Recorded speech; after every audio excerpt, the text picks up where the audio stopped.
So we're going to go now to our last garden of the day and also our last garden of this year's virtual garden tour. This is Bob Finkel's garden in Oakland. This garden was designed and installed by Pete Veilleux of East Bay Wilds. And the fuchsia is blooming, so I'm assuming here it is sometime in summer and the buckwheats are in flower. And looks like some sages. There's our California native fuchsia.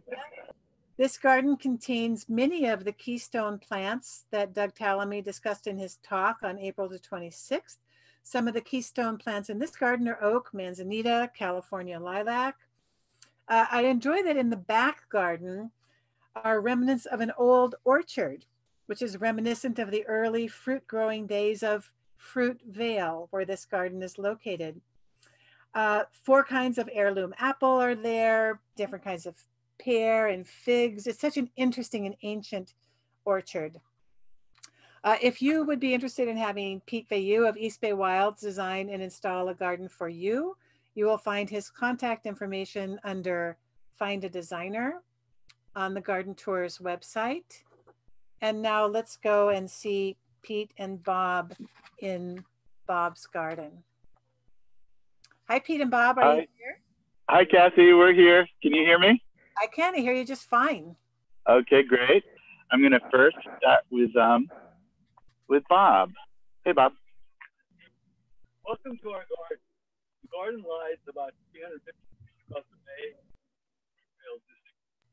Pete, Bob has got to get closer. We can't hear Bob, him. you can't hear. Hi, welcome to our garden. The garden lies at about 350 feet above the bay in the Fruitvale district of Oakland. And I'm going to have Pete show you the garden while I give you a little introduction to the garden for Pete. Pete, you're going to have to be right next to Bob or we won't be able to hear him. Okay, can you hear me now, okay? I can. Now I can hear you well. Thank you. Okay. As you can see, the front of the garden is set at least 7 or 8 feet above the street. The soil throughout consists of nearly pottery grade clay. It's really a heavy soil. But in spite of that, because the garden is built on a narrow, gently sloping ridge that falls off in all directions, we don't really have any drainage problems. So it's a good place to grow plants. When we bought the property in 1985, the front garden, about 1,600 square feet, consisted of a lawn and a Meyer lemon. And the 6,000-foot rear garden was ornamental shrubs and a small fruit orchard with plums, pears, figs, and quince. In the 30 years that we've lived here, we've slowly added more fruit trees, including Trovita orange, Valencia orange, Bear's lime. We've added avocado, pomegranate, olive tree, kiwi, and yeah, I think that's about it. So we really enjoy the fruit that we get from the garden.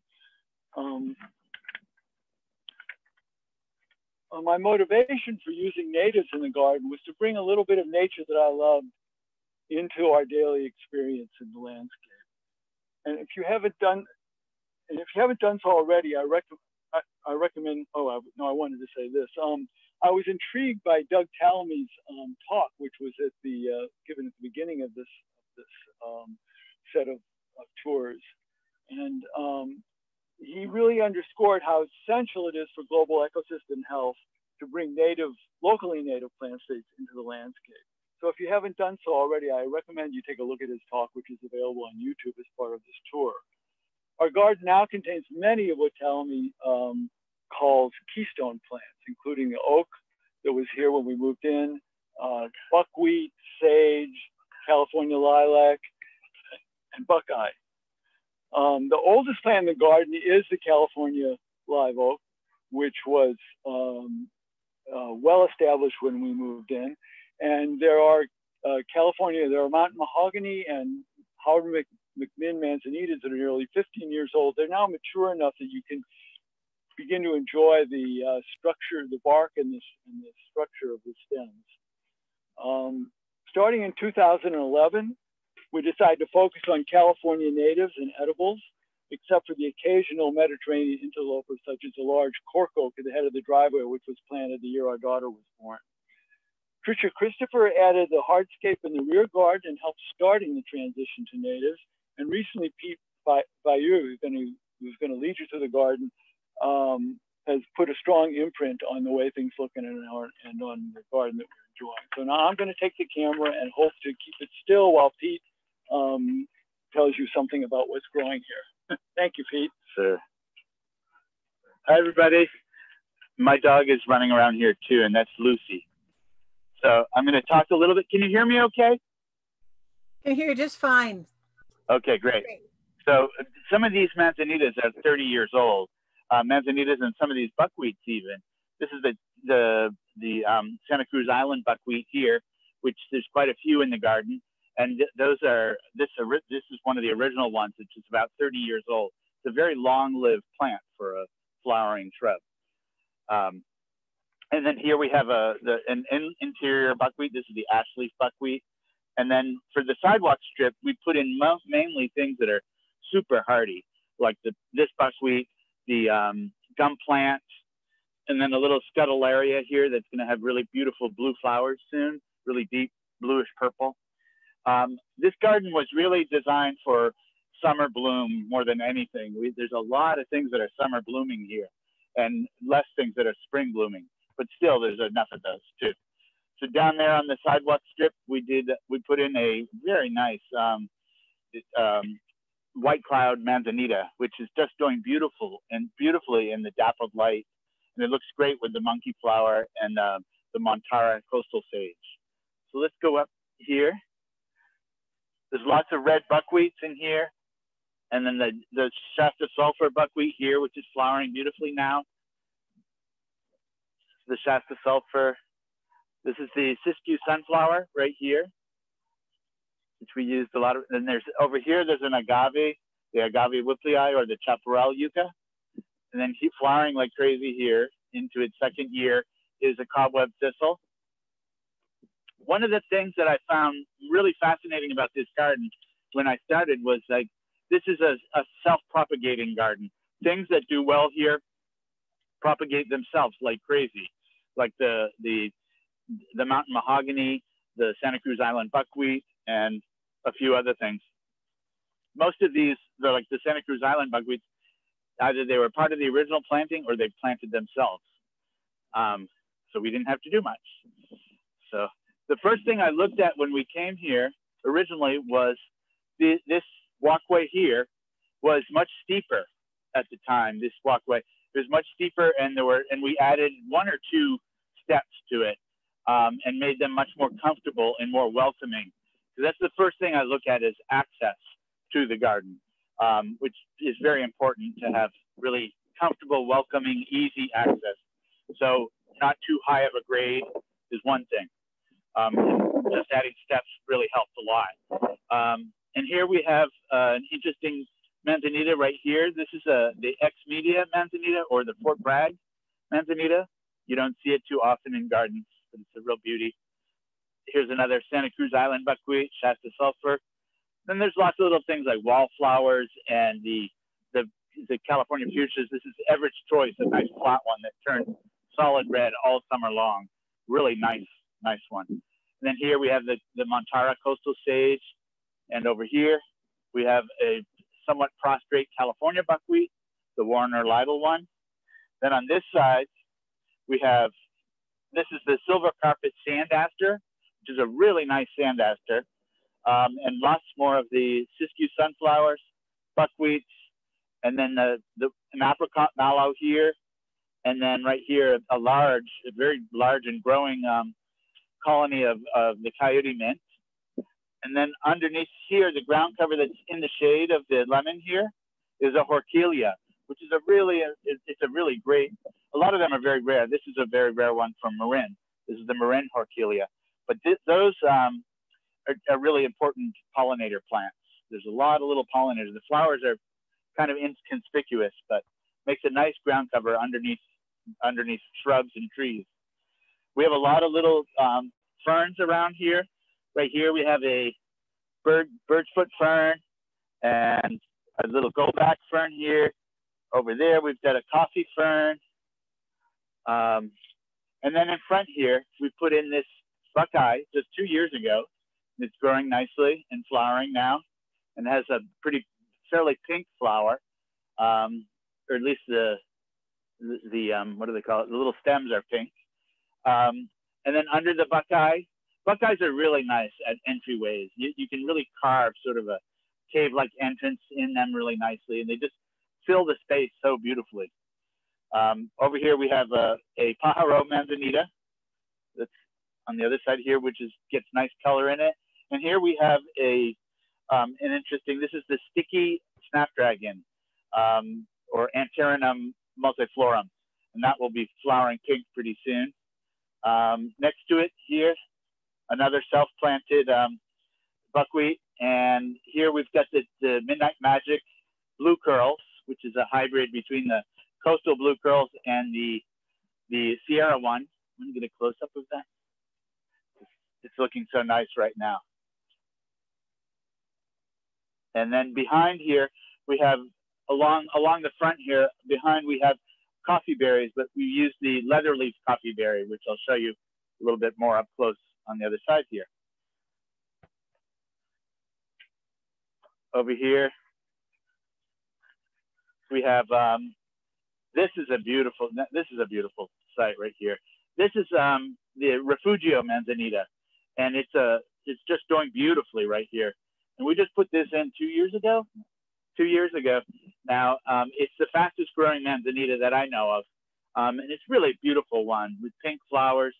And next to it, we have the most exuberant monkey flower I've ever seen in my life this year. It's one of the jelly bean series of monkey flowers. I think this one is called Brick, maybe. Okay. And then here's a very large, very old mountain mahogany that we pruned up quite a lot. It was just a massive piece with lots of foliage, and we just pruned it up a bit to let a little more light in for some more manzanitas that we put in inside there. There's an Austin Griffith, and there's the mature Howard McMinns. There's 4 or 5 of those around. Really nice mature Howard McMinns. But this is an Austin Griffith right here, which has nice big bunches of pink flowers around the holidays every year, and with a silver bush loop in near it. And as a ground cover, we have over there, we have the Hurst Ceanothus, and here we have one of the Kinnick right here. Fell there. And then we'll come down through here. And this is a Morro Bay Manzanita here, another rare endangered one, with another Kinnick underneath it. And this little onion here is the single leaf onion. Here you can get a better picture of the leatherleaf coffee berry. Leatherleaf doesn't get quite as big as like the Eve case and can take a fair amount of sun, but it has a very formal, dark, deep dark look to it. It's a really nice one. Here we have another buckwheat. We have quite a few buckwheats in this garden. This one here is the Cornejo Buckwheat. The flowers are about to open, and they're a very sort of an acid yellow color to them, an interesting color, with white leaves. Checker blooms, another coffee berry. Another monkey flower. This monkey flower is called Mexican Spice, and it has this nice deep red flower with a yellow rim or orange rim on it. Here's a California Phacelia, and then here's the water feature that we've been working on in the last week. Here's another California buckwheat right here, about to open. The blooms are pink to white. Back there we have a young Vermontodendron decumbens here. And then under the oak tree here, we planted some Kekiellas, which here's one here. Here's the orange flowering one. And there's the heartleaf one over there. And they've done just beautifully. This is the perfect place for them, is under oaks, and under other trees. And they've just really responded so well and gotten huge. They're the biggest ones ever. And then there's a lot of heucheras or coral bells under there, the hummingbird sage. And here we have a very quickly growing hazelnut, California hazelnut. And here we have a styrax or snowbell bush. Back there, it doesn't have leaves yet, but we have a vine maple coming up, which has beautiful foliage when they come out, with a large lily over there. Here we have the Bolanders Yampa right here. And that's a fern over there. That's a fern from Southern California. It's the showy maiden fern, it's called. And it really makes a really nice colony and can take a fair amount of sun too. We made this simple little water feature the other day. We made this with a recycled stone round wheel that I found. And on it is growing the primula monkey flower, which grows on granite in streams. So it will make a nice mat. We just finished this the other day. It was a very simple solution for the water feature here that's working out really pretty well. Here's another coral bell. It took 20 years to figure it out. the reflecting pool has been in here for a long time, but we just figured out the fountain recently. This is a Indian rhubarb, which you've probably seen in streams in the Sierra. It grows a lot. Then we've got some flowering currants back there, some golden currants, and this is and then this pathway here. I wanted to bring up one thing. I really like to recycle things that we've found in the gardens that we work on, things that we found that sort of signify the way that people have tried to beautify the yard before. And one of the things was this concrete with a ceramic inlay that we found in the back, and we used it here as sort of a sort of a standing stone or whatever to look at the pond. One of the things I wanted to mention, that our next project here will be to remove this and this tree here, the dragon tree and this thing here, magnolia, I guess. Okay, and put something else here. And I wanted to find out from people what they thought was a better idea. We've thought of a few things. One of them is Pacific madrone, and another one is a ceanothus, a large, like a Ray Hartman ceanothus that we're looking at to put in its place. And we're kind of the ceanothus because it will grow much faster. The madrones, they can be very, very slow, but very beautiful too. So, Pete, I want to give you a time check. You have about 6 more minutes. We have a lot to do. Okay, there's a silk tassel over there and another one of these pitcher sages. And here we did a screen of the what's it called? The Pacific bayberry. Yeah. We did a screen there. Those grow very quickly, along with a chaparral currant. So let's head towards the back. Oh, this way. Okay. Here's the pitcher sage, the wax myrtle, silk tassel over here, wax myrtle, and a toyon that was here.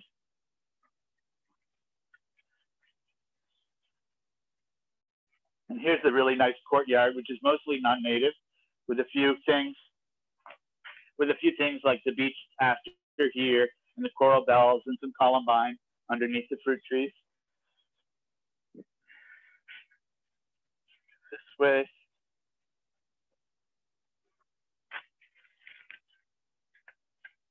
Here's the backyard. We just finished this little patio here.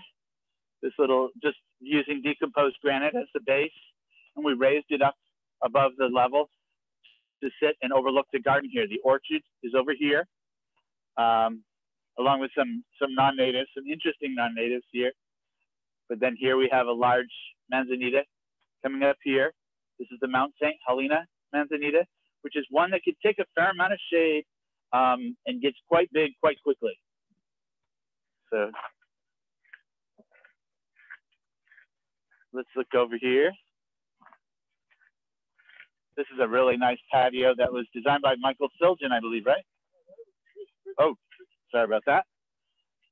Here's another Montara coastal sage, which grows much faster than what we put in between here.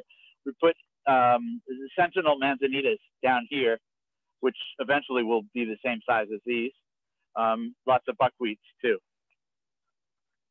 Over here we have some beautiful penstemons right here, foothill penstemons, the nice blue color to them here. And then we have a spreading gum plant behind it, silver bush lupins, the soaproot lily, and some rare things in the back too, including the summer holly, which is a tree from a very rare tree from Southern California there. And then next to it is the Lavaterra, the island mallow. More manzanita, the woolly blue curls, more sages. And over here we have the island bush poppy right here.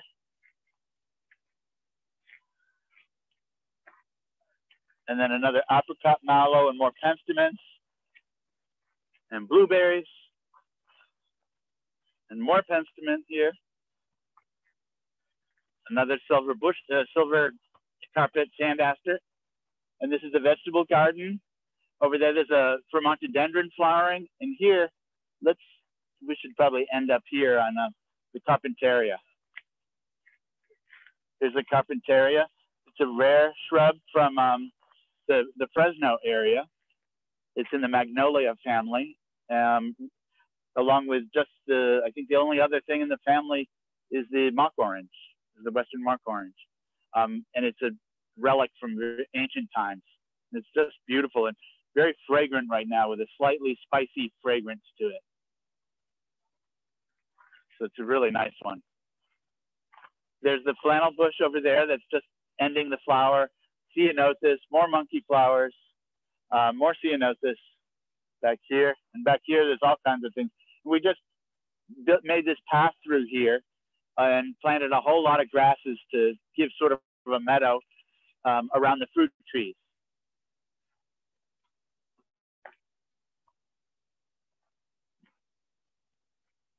How are we doing on time, Kathy? Kathy? Sorry, I was on mute. Yep, sorry. Oh, that's okay. How are we doing on time? We have about 2 more minutes, Pete. Okay, I'll talk a little bit more. There's another Lavaterra there. They flower year round. Some more sages in here, but these are many, many different grasses under here that we put in. Yeah, and then there's a row coming up, a row of the flowering currants along here underneath the neighbor's redwood tree. Up to here, we put grasses and sedges, mostly locally native ones, but also some that were found in Oakland before and have been extirpated, like the Nootka reedgrass and the what is it? The other one it's another reedgrass, the serpentine reedgrass. So that's pretty much it. So Pete, thank you very much. The garden, Pete and Bob, the garden looks beautiful. Yeah, it does. It's looking really Well, nice. thank you for taking us on the tour today. If you would be interested in having Pete work on your garden, you can find him under Pete Bayou at East Bay Wilds under the Find a Designer section of the website. So Pete and Bob, thank you so much. Thank you. Okay, bye-bye.